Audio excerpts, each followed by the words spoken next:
One comment, one pause. 8 seconds that froze millions of people in front of their screens. Barron Trump thought he had the perfect moment to show off during a live broadcast. What he didn't realize was that Jimmy Kimmel was waiting for the exact opening that would flip the entire room against him and pull a secret into daylight that left even Donald Trump struggling for breath. In the world of national politics, where image is everything and every word is ammunition, a single insult doesn't just sting, it opens a door. It creates a crack wide enough for a truth someone never planned to reveal. And when that insult comes from a son trying to impress a father who lives for the spotlight, the fallout can be volcanic. That's exactly what happened during a high-profile televised forum on media integrity. Donald Trump sat at center stage, playing the role of statesman, with 19-year-old Barron beside him, presented as the fresh new face of the family line. The energy in the room buzzed, cameras rolling, lights bright, every seat filled. To everyone's surprise, Jimmy Kimmel was moderating, not with jokes, but with a calm, serious tone that made people lean in. He turned to a respected journalist, an elderly woman whose career covered 5 decades of American history, and asked for her perspective on truth in modern reporting. Before she could speak, Barron cut in. He leaned forward, voice steady, posture rehearsed, confidence dripping from every syllable. "With all respect, ma'am," he said, flashing a smug little smile, "maybe the real issue isn't truth. Maybe it's that your network is too outdated to keep up. Maybe it's time to let people who understand today's world take over." Isn't that sweet? He's confusing me with one of his sons again. Do you think he's flirting with me? What is this?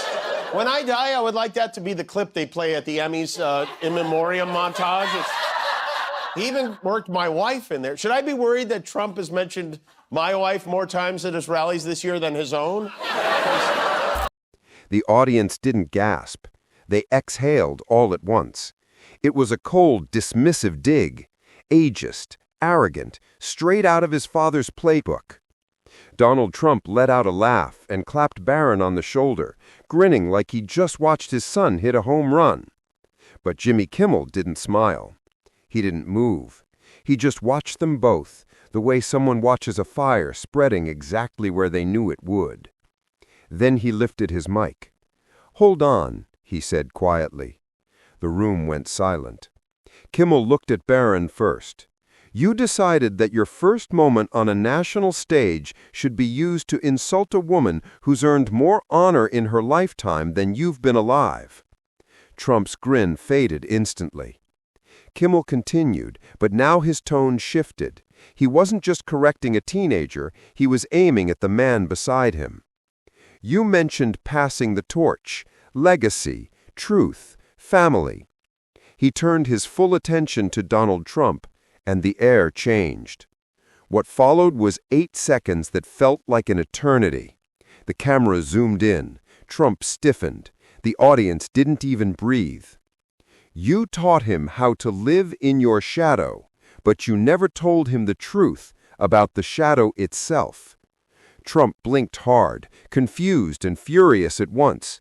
Kimmel paused just long enough for the weight of his words to land, then delivered the final line, the one that would replay across the country for days.